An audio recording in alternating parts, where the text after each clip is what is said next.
Hi, this is Randy Finney with Right Side of the Chart, and this is a late session update for Tuesday, November 12th, 2024. It's 3:01 p.m. Eastern Time as I'm starting the video, so we are about an hour to go left in the trading day. Here's what I'm going to cover, and I'm going to try to stick to it in this order. That way, if you want to jump ahead to coverage of a particular security or trade, then you can do so. Best way to do that when you're watching the YouTube videos, there's a little slider down at the bottom. You can drag that along, and as you drag it, left and right, you'll see what's on the screen. Most of my charts, not all, but most are watermarked, so you can see what I'm talking about at the time. So, all right, we're going to start out here with just a very brief update on the equity markets. Then I'm going to roll into the MAG 7 or 8 stocks. In yesterday's video, I had said I would and intended to cover those, including Tesla, and so I'm going to get to those as well. In that, on that related note, somebody asked for updates on Tesla, the VIX, and SMCI, so I'm going to do those as well towards the beginning of the video. So Tesla is obviously one of the MAG 8s, SMCI is not, but I'll loop it in there. Then a very, very brief update on SOXX, the semiconductors, and maybe I'll do one other ETF. I already did an extensive update on those yesterday. Treasury yields and bonds, very, very important to me. I can just tell you right now in a nutshell, those are probably the single most important thing to watch right now. So again, that'll be after coverage of the stock market and the MAG 8 or so stocks. Time permitting, well, then I'll loop that in the end. I was going to say international indexes. I definitely want to cover that. And I did cover those the other day. I just wanted to mention that we continue to see deterioration in many of the non-U.S. indexes. And that's just a very unusual and unhealthy sign I can show you. Or if I don't get to it, pull up CWI. It's an ETF that includes just about all the indexes in the world, both developed and emerging markets, ex-US. So it's the rest of the world. Look at that, and then do an overlay between the S&P 500 and that, and you'll see just stark divergence lately. And that's again, it's not something that's normal, and it's something that's typically followed with a mean reversion. It can go either way. International, the rest of the world can come up and catch up with us, the S&P 500, or we go down. Okay, gold and GDX, very brief update, but I do want to mention, because somebody asked me today about my thoughts on GDX and the bounce, and I made a response. You can check it in the comment section, but I'll try to hit on that today. And then, if time permitting, natural gas at the end. Okay, lots of it. Let's get going here. This is the NASDAQ 100 via the futures, NQ. Those are your NASDAQ 100 futures. Back in early July, literally, I think it was one day before we peaked, I gave you my market top range. I'd already given you a couple weeks early on QQQ and SPY and some downside targets on NVIDIA. But then I followed up with the NASDAQ 100 futures, stating that 2100-ish area was my preferred market top on the NQ. The very next day we hit it. We hit a high of almost exactly 2100. I think it was 20,900 and something. It was within, again, basis points. Played out perfectly. We covered that morning. Not here, not here. We covered right there at the lows. The morning of August 5th, said all shorts should be closed out, going to hard long positioning, and we've come full circle, and look where we are, right back there. So again, that's if we end up there, and that's still where I think is a good chance the rally ends, just because we had another test of that level. It's many things, including now, even more so now, resistance. Before, when I put it there, we hadn't gotten there yet, and that was we had never gotten that high. That was a new all-time high. Now we're double testing that on the futures. We're effectively there on QQQ as well, right at the top of my market top range. About, what was that? Right here, about 512, and that's where we're at right now. We're at 513, and that's 511.74 around 512 or 513.14. That's 1 point on a 500 and something odd point security, which is again a fraction of 1%. So we're there. We'll see where we go from here. Again, I'm not super excited. Posts have been light because we've had the recent price action, especially since the election's been bullish. We don't have any sell signals. What we do have is just simply the fact we're right back at the same point that I figured a few months back the market would peak, and we're there again. And so if it peaks now, then that's the peak. If not, we go up. Can't eliminate the possibility of a blow off top. But nothing much has changed is what I'm trying to convey to you. And we don't have many sell signals. But let me loop back to that NQ chart and show you the levels to watch.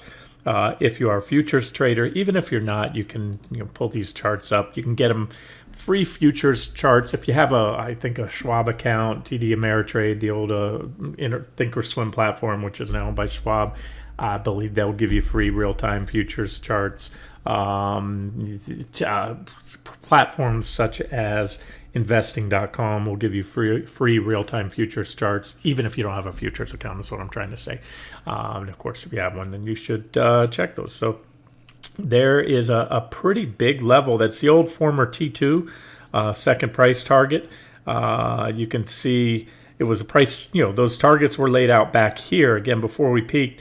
But since then, the important thing is since then, we rallied up, got rejected, came here, broke out above them, then back tested for, these are daily candles, for at least a week or so there, successfully back testing. We checked it again there. So it's quite a ways away, but that's, I think, a pretty significant level. If taken out, will open the door to the next leg down. And then, as I've been saying for weeks, if not months now, that's kind of the lights out level, that reaction low from September. Remember, that was the August 5th low. But I think if we get anywhere near there, enough will have happened in the charts. I think 5 steps ahead. What will happen to the 200-day moving averages? What will happen to some of my other long-term indicators on the weekly and monthly charts, trend lines, et cetera, et cetera, et cetera, even in the market-leading stocks. So again, 5 steps ahead. We haven't even reversed here yet. We need to reverse and start moving down, and then I'll talk a little bit more about that. I'm just trying to sketch out, what may happen. Now, if we start to move up here, what do we look for? Well, a lot of things. We have on this equal or marginal new high. I'm just bringing the lines across like I have them on QQQ.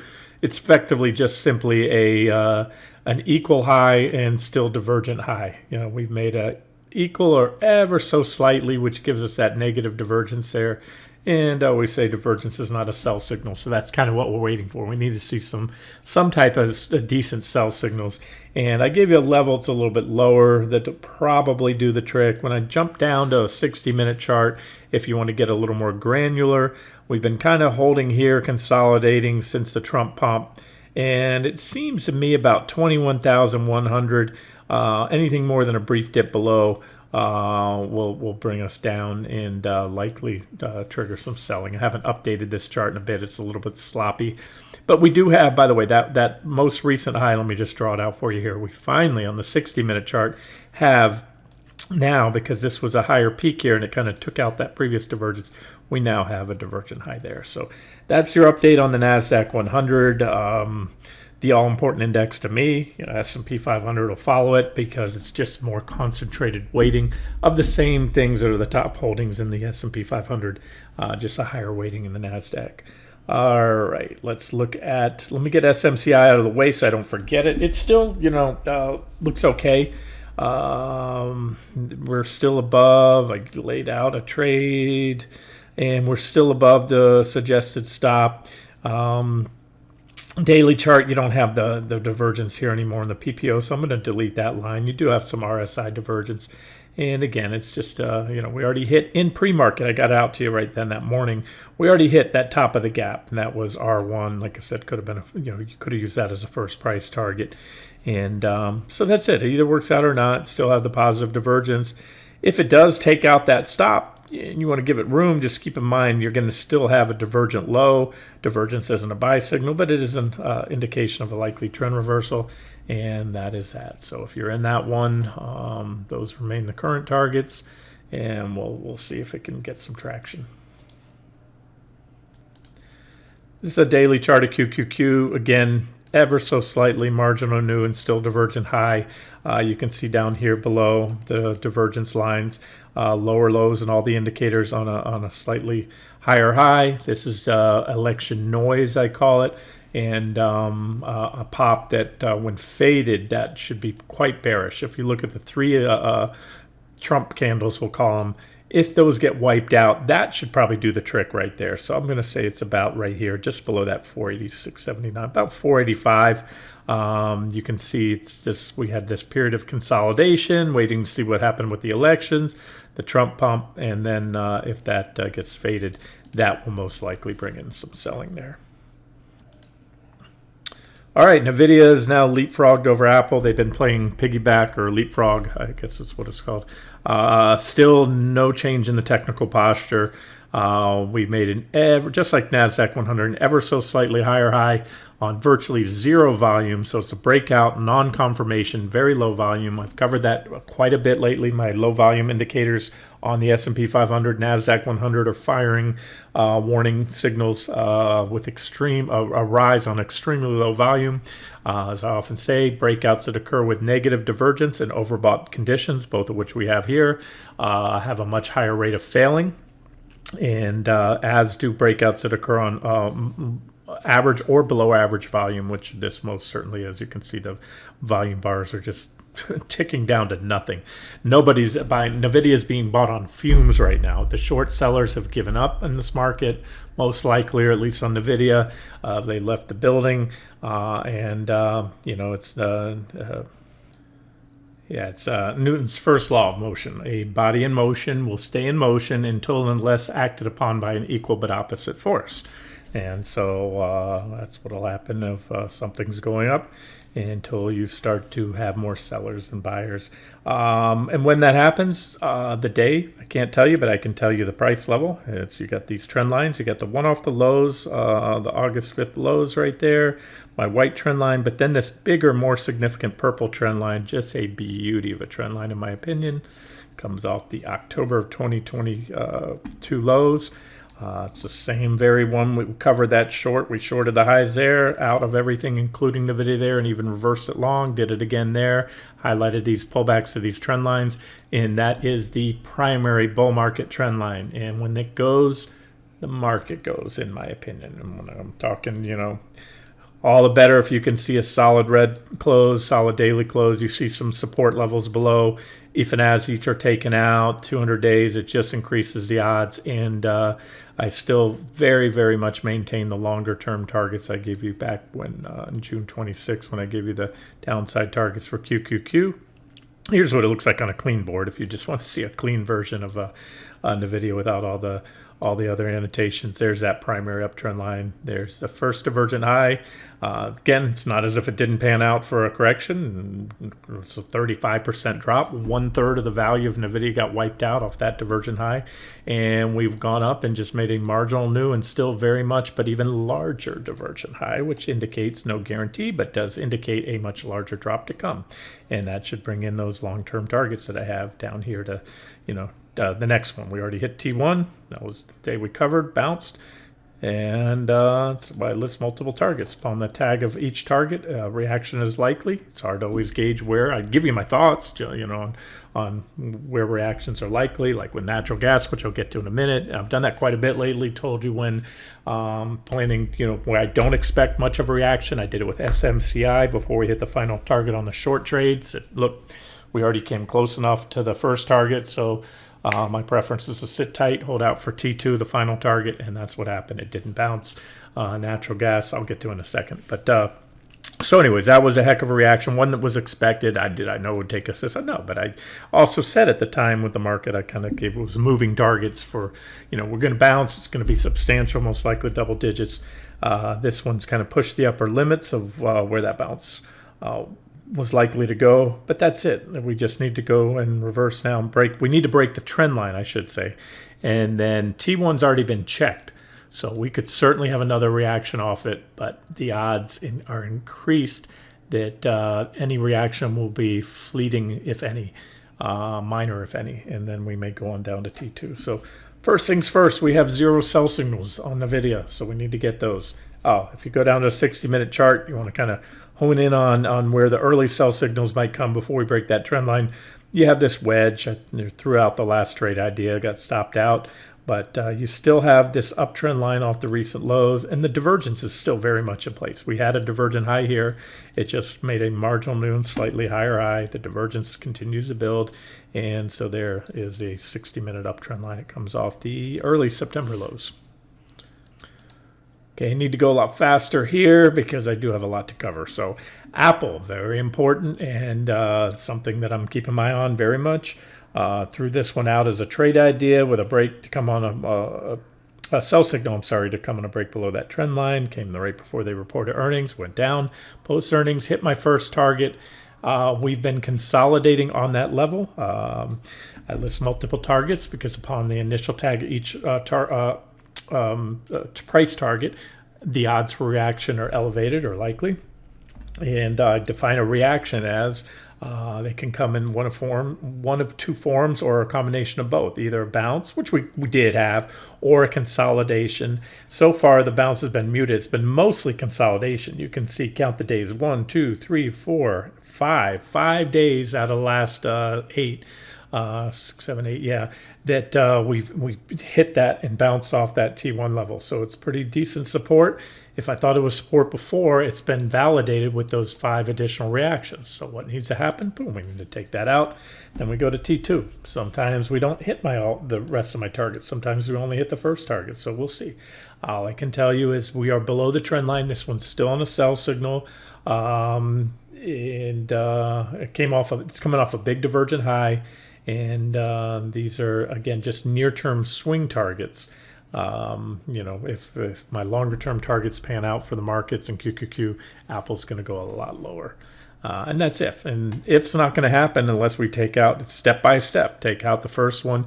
You start taking out these additional targets, the probability goes up that the longer-term, deeper targets will go. And I very well may add additional targets for this trade if anyone happens to be in it. Haven't heard anybody ask for any updates. So I'm assuming, and just knowing the type of market we're in, very few want to short this market, and so I get it, and that's fine. But if you do want an update on Apple or any other stock, whether it's something I've covered or not, things have been slow lately. I have no problem if you want to know what's going on with XYZ or ABC stock or whatever stock you're following. Let me know. I'll put it in the comment section. I'll give you my 2 cents if I have an opinion. A lot of times I look at a chart and I can't make heads or tails of it, and I'll let you know that too. I never force an opinion on a stock. Microsoft. I pointed this one out the other day, breaking down last week the trend line. Made a back test. You got to squint to see it, but so far it's just back testing that trend line. What I need to see to help firm up a bearish case is not only an impulsive rejection off that trend line, and whether we continue to back test for a while, but a break below this level here. I've had it for a while, 404, about 405, the recent lows right there. That should, and now remember, everything I talk about, by the way, if I talk about what you want to see on the bearish case, everything in reverse would then be bullish. In other words, a solid recovery back above this trend line, a break above that recent reaction high, and then that one. Because as of now, you don't have a clean downtrend. You do have it zigging down somewhat, but you're making higher lows here, and then you're making lower highs here. It's not even it's just a sloppy chart is what it is. But it is a stock. It's a market leader that peaked all the way back in July. When the NASDAQ 100 peaks. So that's something worth noting, just like, Apple. And again, NVIDIA by the skin of its teeth only eking out a marginal new high. So this is what I'm looking at, and this was why my view hasn't changed. I don't mean to be repetitive. That's why I've cut down on the updates, because there's just not a lot happening. When you're going sideways, when the market, like QQQ, which is the one I trade, is going sideways, I'll do these updates from time to time just to let you know there is no change or what to watch. And sometimes there's little changes. They're incremental.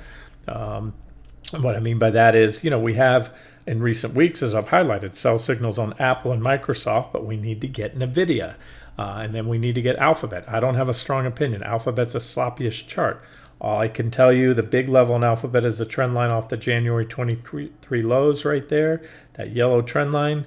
That needs to go, and the 200 days sit just precariously above it right there. Those are the red and blue lines, the 200 exponential and simple.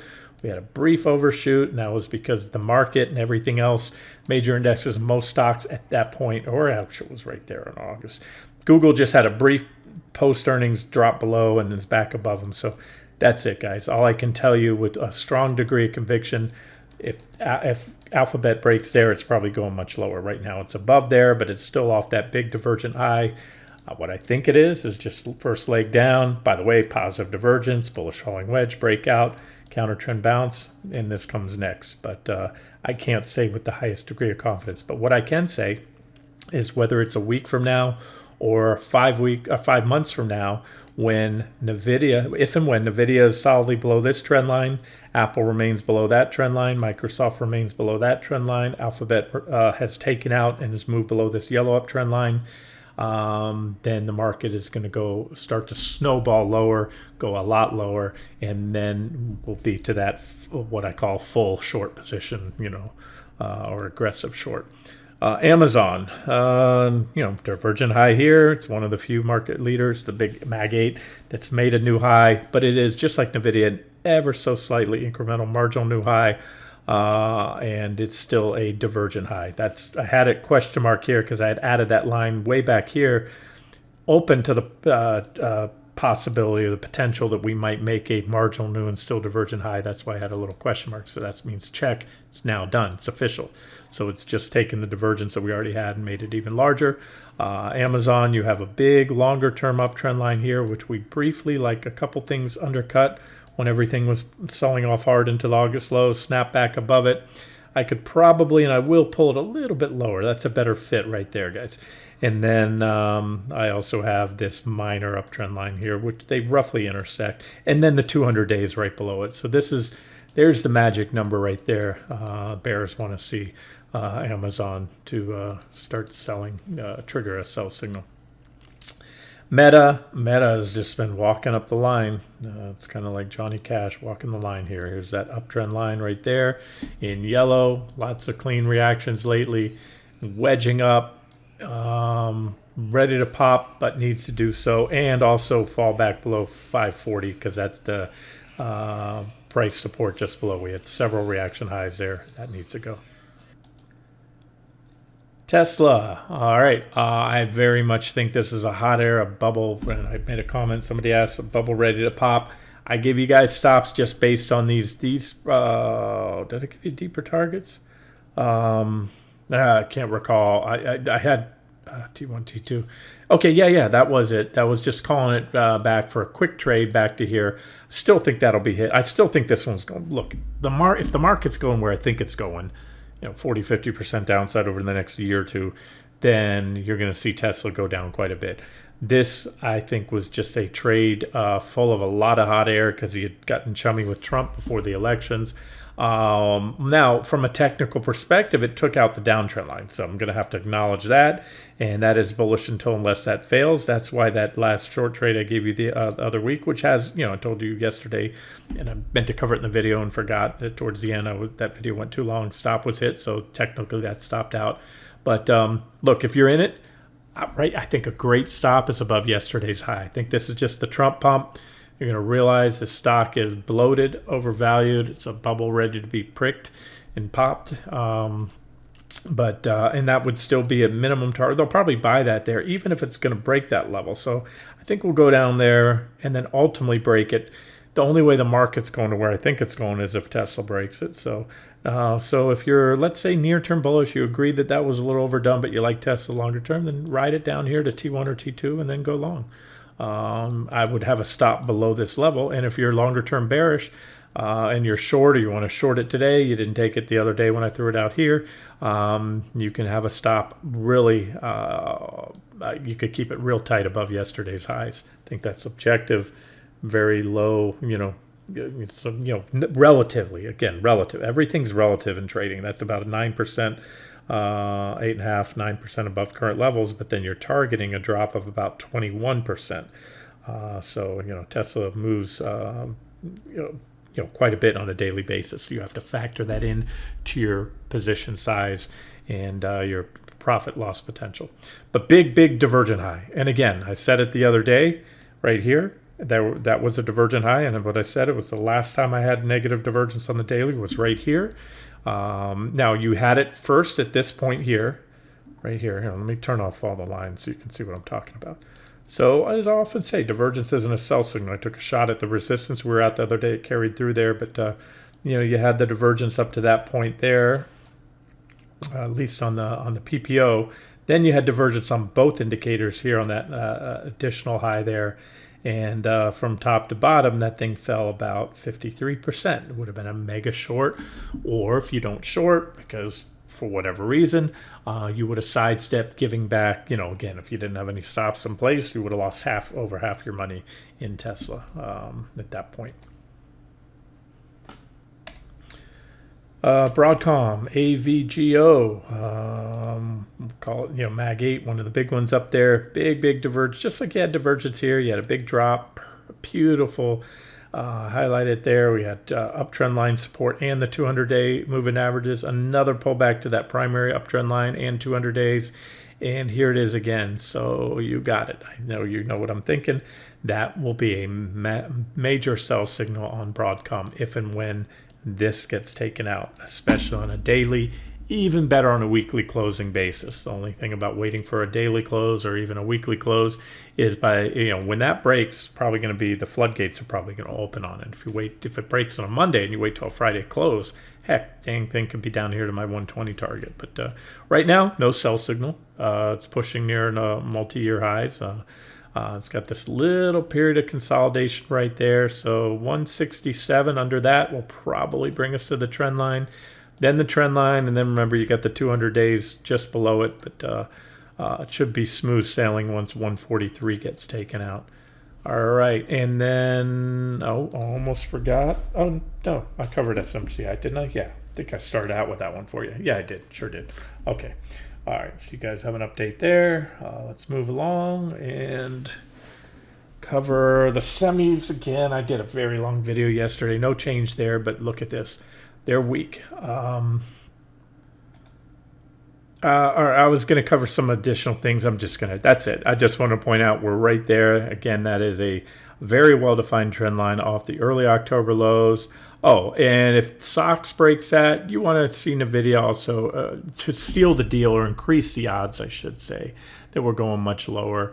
You'd want to see NVIDIA also break its comparable trend line. It's got a little bit of cushion on there.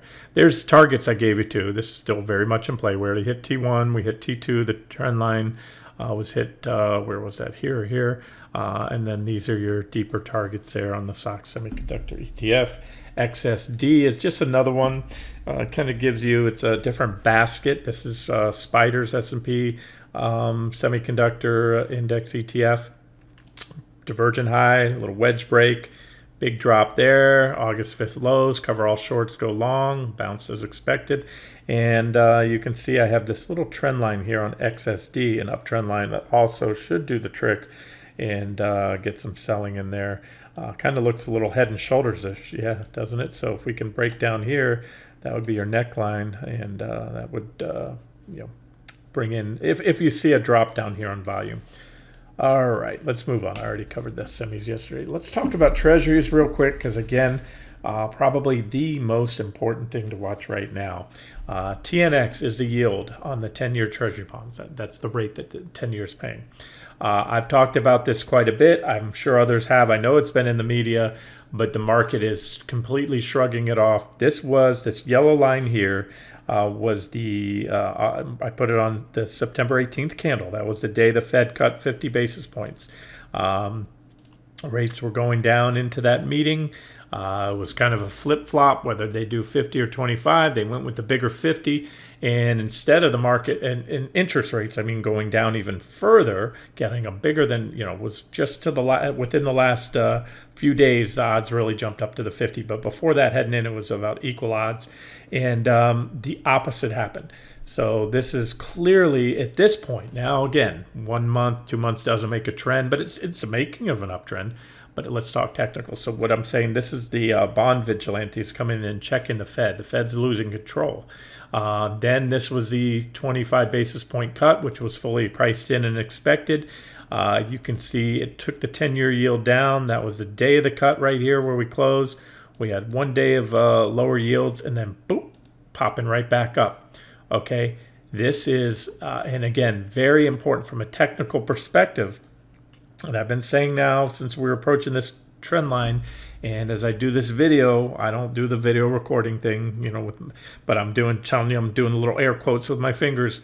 The 10-year should reverse here. That's a nice clean downtrend line. That's a downtrend line off the highs, but it may not. And if it doesn't, and this is why I keep saying watch these, if we pop on through there and we start popping these previous highs, that's going to be very bearish, because it's a downtrend line. Rates, first of all, not that they need to or should do anything. I think they did what they should have done. I agree with the market.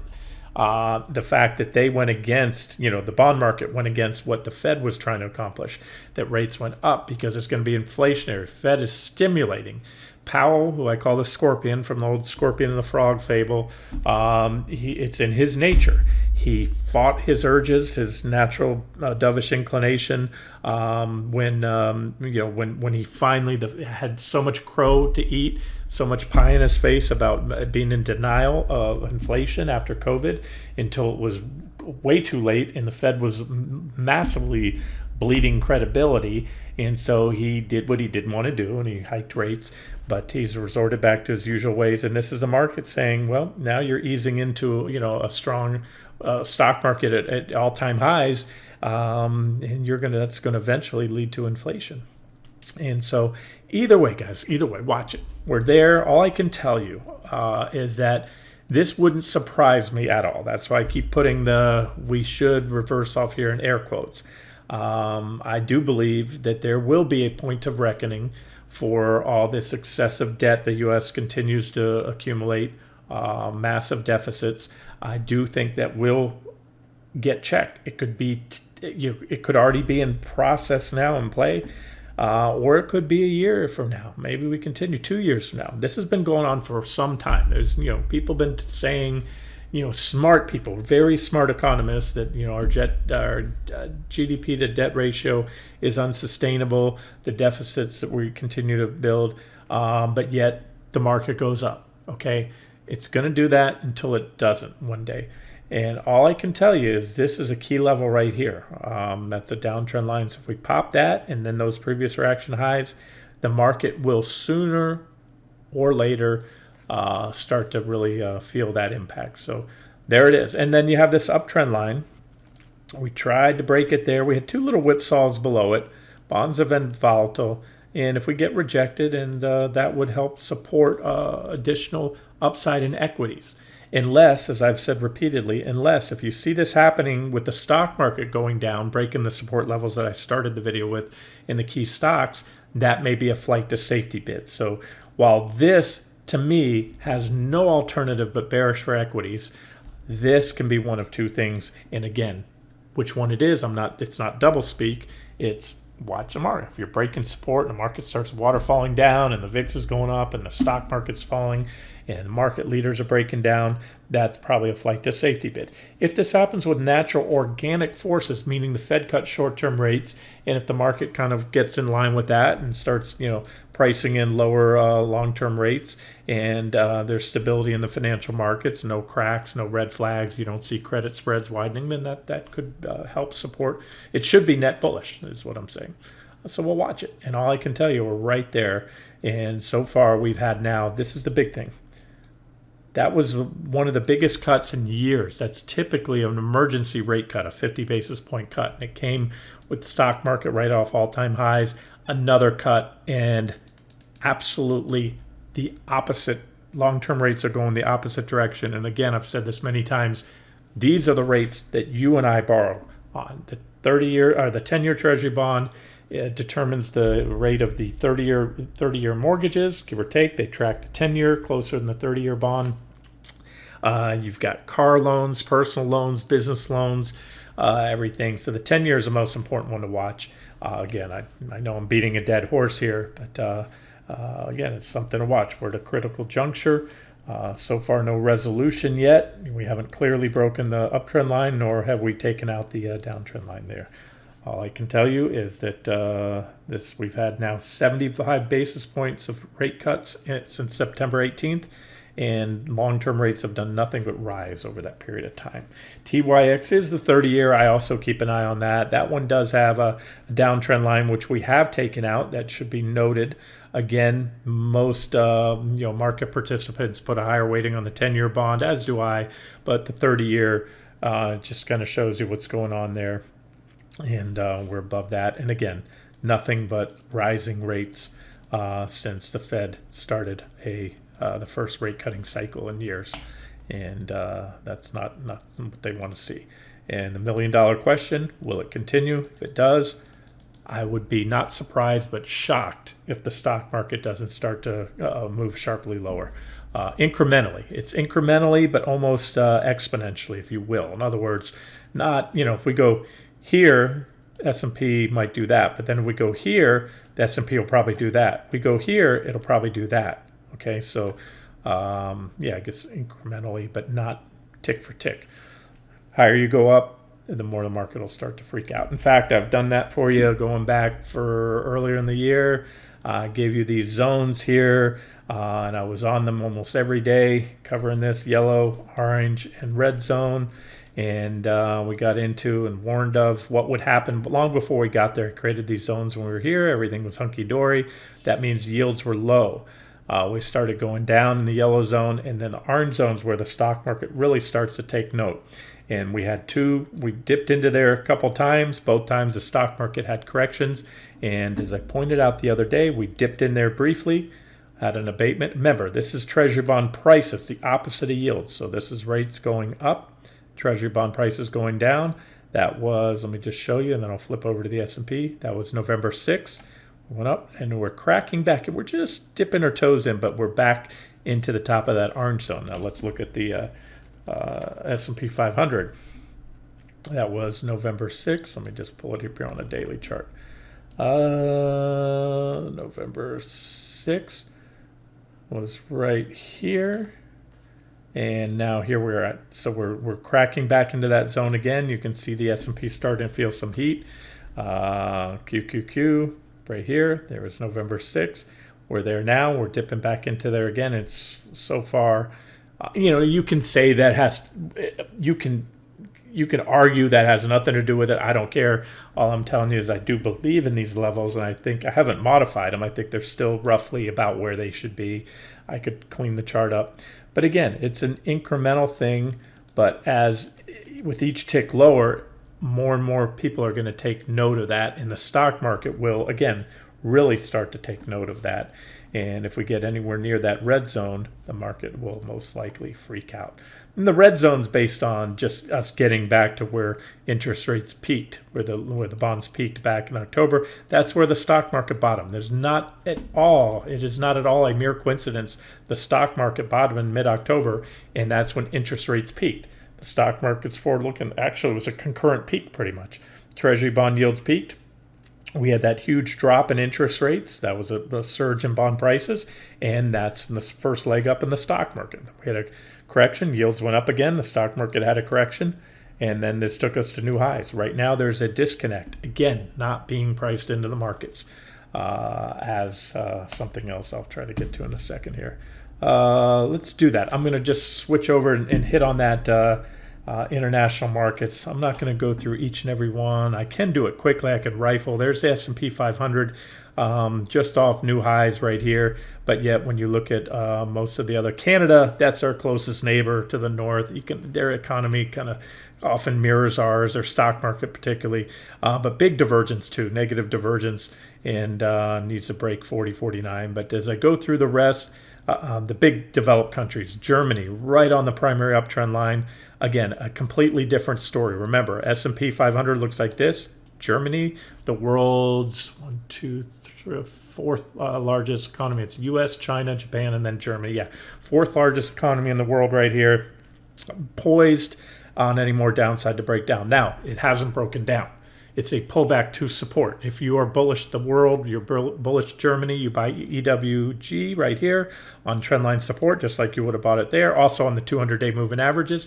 So there's a confluence of support here. Price, the 200-day moving averages, uptrend line, you bought it here, then you bought the trend line there. However, if it breaks, and that's what I'm pointing out here, just like Treasury bonds, watch them. If this breaks, you see Germany break down. There's Italy already broken down, EWI. Japan, right there, third largest country in the world, economy in the world, is off the highs right there, breaks that level, lights out. It's flirting with the 200-day moving averages right now. That's when we had a crash in the Japanese and the Nikkei right there, when the yen was going crazy against the dollar, and they came in and intervened. The Central Bank of Japan intervened and stemmed it up. But now that's an important level. We break it, we're probably going to go down there, or Japan will. France already, well, there's a primary uptrend line here, potential. It's only 2 tags. It's broken this near-term trend line. Positive divergence. Maybe it can rally up and catch up with the U.S. market. The UK has now broken down. Remember, I did this video the other day. We were on the 200 days in the uptrend line, just like we were here. They bought it. They bought it here. They bought it here. They bought it here. Boom, breakdown. Coming up on some pretty good price support, but that's a sell signal. Now, maybe we back test. Maybe we bounce and we regain the trend line. All I can tell you, it's a divergent high followed by a break of significant support, including the primary uptrend line off the October 2022 lows. Australia, China, this is another China ETF, right about, testing that breakout when China came in with all that stimulus. This is the one I wanted to show you right here. CWI is the Spiders MSCI. It's the ex-US ETF. Again, it has the all world. It's all the other major developed, and most of the what do you call it? Emerging markets. Those smaller markets. So it's really everything but the US. And this is a very unusual dichotomy here. If you want to see it, all you have to do is go like this. Edit chart properties, put a comparison, S&P 500. You can turn off all the annotations I have. You can even set those points to start at the same scale. And then so now when I do that, you want to look to the left of the chart, because you're going to see a differential there in price, because they're priced on a different index, different price scale. Price points, I should say, not scaling. And you can see, follow it to the left here as I scroll, in lockstep, unison. The U.S. goes up and down. The rest of the world goes up and down with the U.S. It's just always how it's been. And you can see of almost perfect correlation with very, very few periods, if any, of disconnect. Here was one unusual period right here where the S&P, right really here where it kept going up. The rest of the world went down. The rest of the world tried to play a game of catch up, but then boom, we had that big drop right there. And that's the S&P in blue. So other than that, you go back, we reset, right? And they've been moving in lockstep, except recently, this is the Trump win. This is the rest of the world. Actually, we can see the divergence started here.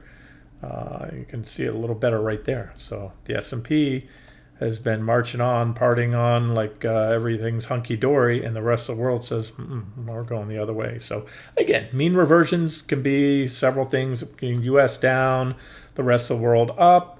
It could be the rest of the world. Again, watch those levels. That's why I get a little extra granular. I don't just show you this and show you the divergence. I show you the major economies and which ones are at support and which ones are already breaking down.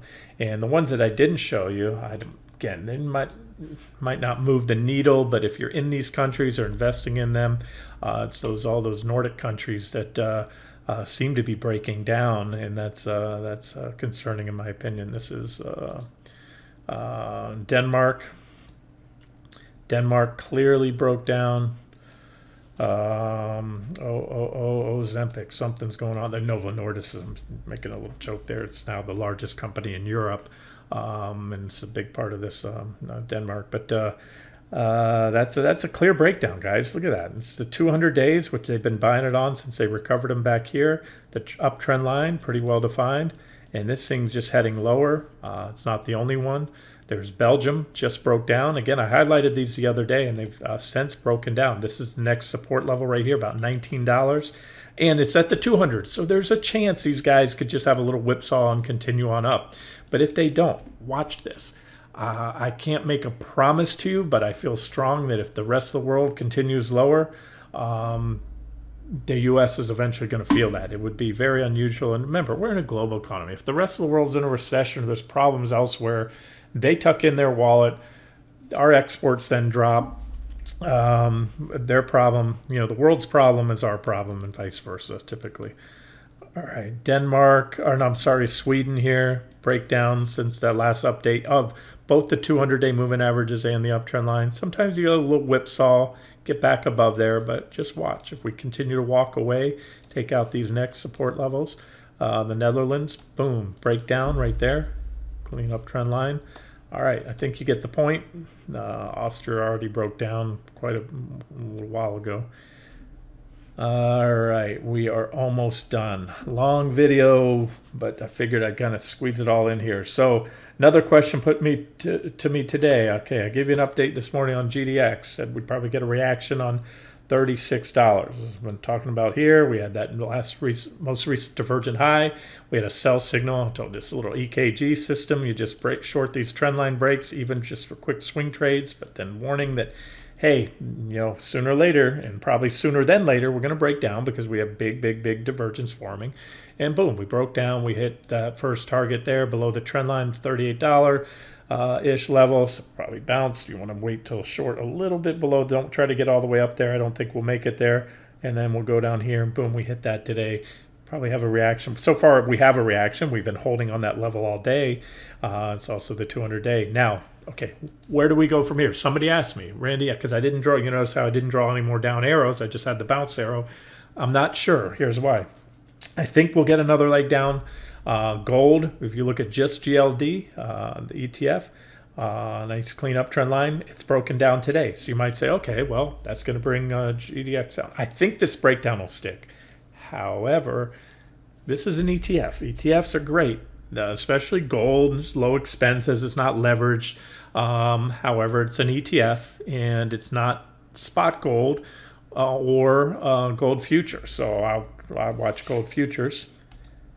And so my response to the person that asked me about GDX was that, okay, well, this is one reason I don't watch only QQQ. I watch NQ, I watch ES, I watch SPY. When I'm trading gold, I watch the euro, US dollar, I watch gold futures, the ETFs.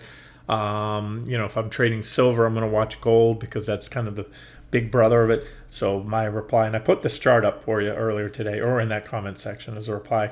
So while I have a gold GLD slightly below the trend line, I have the futures, to me more important, right on the trend line. This is a nice, clean, well-defined trend line. It comes off the June lows right there. Lots of clean reactions. Positive divergence to boot right there. This is a 2-hour chart, by the way, guys. 6-month, 2-hour candles. So we'll probably get one last hurrah. It's not hurrah. Okay, look, you can take a shot. It's subjective. With the positive divergence, it could be a hurrah for a while. But remember, this was a big divergent high we put in here. Same on gold. It goes all the way out on the daily time frame. So that level could break. You just have to be careful. Now, again, all day long, you can take a shot at support with a stop somewhat below. It's objective, especially when you get the positive divergence. That could be a multi-week or multi-month trade. I mean, heck, it could take gold to new highs. That's all I can tell you is we're at good support now, and that's why this morning I expect a reaction here on GDX, because also GDX had support as well, but gold. If gold does this, GDX will bounce. If gold does this, GDX will go down. It's that simple. Let's not overthink it. All right. Okay, and for those of you that trade silver futures, that's SI. What I have here is just we've been building, this divergence has been building. We have positive divergence on silver as well. This is a 60-minute chart, so we're looking at 3 months of price history, hourly candles, and there's a pretty well-defined trend line. So there could be it would be a buy signal and a break above that trend line, especially only if gold holds. If gold, this is a great example. So let's say silver does this, pops that trend line, but then gold breaks that uptrend line I just showed you and it's clearly below it. I would pass because that breakout's likely to fail. If gold bounces off the trend line, volume starts to come in, it starts to rally off the trend line, silver breaks out, yeah, there's a buy right there. All right, and of course, the metals are going to follow, or the miners are going to follow the metals. Last but not least, natural gas, 60-minute chart here. I've been showing you the 60 and the 120-minute chart. That's a very well-defined level, key support level. It was a price target. We hit it, and then we pulled back. So these are the same levels. If you pull these recent charts up, so this is how you can game it if you want to. But like I said, I told you yesterday, I'm more apt to just sit tight right now. I suspect it's going to go ahead and break out. Let me just look at the 60-minute chart, or 3-hour, 2-hour candles for you, so you can see that resistance level. This one's a big level too. So if we can pop that, it's going to take us up to the next targets. And when you look at the long-term chart of the futures, which we are now doing, which is nat gas on stockcharts.com, NATGAS. It's a continuous contract. And so we're going back to late 04. I've covered this many times recently, so I'm not going to spend too much time on it. But this is the most recent, and it's a very big divergent low, big positive divergence. I like me these divergent lows. That's where you go long, 224% rally off that divergent low, 159, 234, 208, 563%, and only 113. So this one doesn't mesh, especially the scope of the divergence. So it's an end-of-day chart, so it doesn't have what's going on today through yesterday's close. So I'm just showing you where I think we can go and where I plan to hopefully ride this position up, if not stopped out, or if I don't see something that makes me throw it away. Sometimes I'll just throw it away if I don't like it, get back in later. But there's an uptrend line, which you buy pullbacks too if you want. But I think we'll probably clear up to about $5 on this run. But we need to break this recent high. Again, right here. And so if you look at the recent highs right here on this chart, that's the recent highs. You can go to UNG as well. I know a lot of you trade the ETNs, and I try to cover that as well. There's a big bullish falling wedge too, so if it pops that, but that's the daily chart of UNG. So really this one, and that's the next target anyways, 1443. It's resistance, that reaction high. It was T2 back here off that trade there. And so that's it. So we take that out, that's going to be bullish. We take that out, that old T5 from the last long entry here. Remember, we went long here, here, here. We had negative divergence there at T5. There's a good chance to book some profits. We've cycled back in here recently. So pop, and then we should run. And that would be, if T8 is hit, that's about, from where we're at now, almost 60%. And it is, I call her the Widowmaker, so don't fall in love. She can disappoint you, and she can do so in this, and talk about natural gas.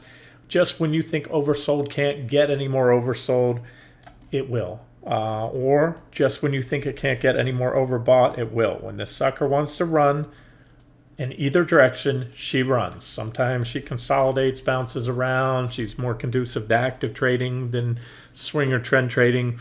But the charts, again, I wouldn't be covering this one repeatedly for last couple of months if the charts weren't setting up pretty constructive for a potential bigger move. Okay, guys, I'm going to wrap it up here. That's the closing bell. This has been Randy Finney with Right Side of the Chart. Have a great day.